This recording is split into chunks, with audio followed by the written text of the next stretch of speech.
હમણાં એક ભાઈ ને અમારા લગ્ન પછી 15 દી થયા ને તો એના પત્નીને જોયા ને તો એના પત્ની આમ ખાડા ખડિયા વાળા લાગ્યા, બધું ઉડી ગયેલું. એટલે ઓલે આમ કીધું કે કોણ તમે? એટલે કે હું તમે કોણ? આવું હું મોઢું થઈ ગયું.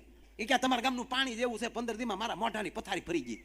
બોલો કે મારી માં ગઢી થઈ આ પાણીથી મોઢા ધોઈ ધોઈ, એને કોઈ દિનો છે તને 15 દીમાં ફટકો લાગ્યો.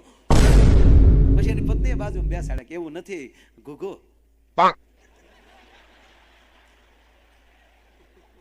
એકચ્યુઅલી તમે મને જોવા આવેલા ને તેથી પણ હું બ્યુટી પાર્લરમાં ગયેલી અને લગ્નમાં તે એકચ્યુઅલી મને તૈયાર કરવા ઘરે આવેલી 3 બહેનો. તો બધું વાટા પ્લાસ્ટર કરેલો હતો એકચ્યુઅલી. એટલે 15 દીમાં છે ને થોડો ઘણો ડલ થઈ ગયો અને મારા નેણ તો બહુ જાડા જતા ઉગી ગયા. ઓલી બિચારે ઘણા દોરા ખેંચેલા પણ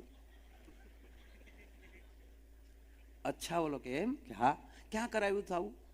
એટલે એને બેને બ્યુટી પાર્લરનું નામ આપ્યું કે બીજા માળે ફલાણી જગ્યાએ. ઓકે, ઓલો સીધો ન્યા ગયો ગાડી લઈને. બેનને મળ્યો કે આ તારીખે આ બ્યુટી પાર્લર તમારા પાર્લરમાં આ નામની વ્યક્તિ આવી હતી. ઓલી બેને હા બેન, હા ભાઈ, હા ઓકે થેન્ક યુ બેન, ઇઝ માય વાઈફ. અને હું એટલો બધો ખુશ થયો છું ને એકચ્યુઅલી, એટલે હું તમને એક ગિફ્ટ દેવા માંગુ છું. મારે તમને એક ભેટ દેવી છે, આઈફોન. અભી મજા આયેગા ના ભીડો. હવે 5000 ના કામમાં 50000 નો ફોન આઈફોન મળે, કોણ રાજી ન હોય?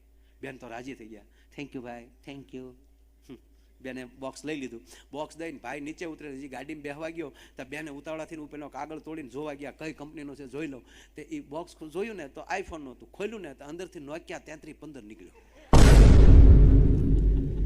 બેન દોડીને બારી આવ્યા. ઓલો હજી ગાડીમાં બેસતો હતો. બેને ઉપરલી બારી ખોલીને કીધું એ ભાઈ, હા બેન આવું કરાય?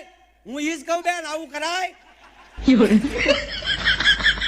પણ ભાઈ અમારે તો નોકિયા 3315 નીકળ્યો તો હું ઈ જ કહું બેન તમે તો મોબાઈલ બદલી શકો, અમારે તો કાયમનું ભટકી ગયું ને.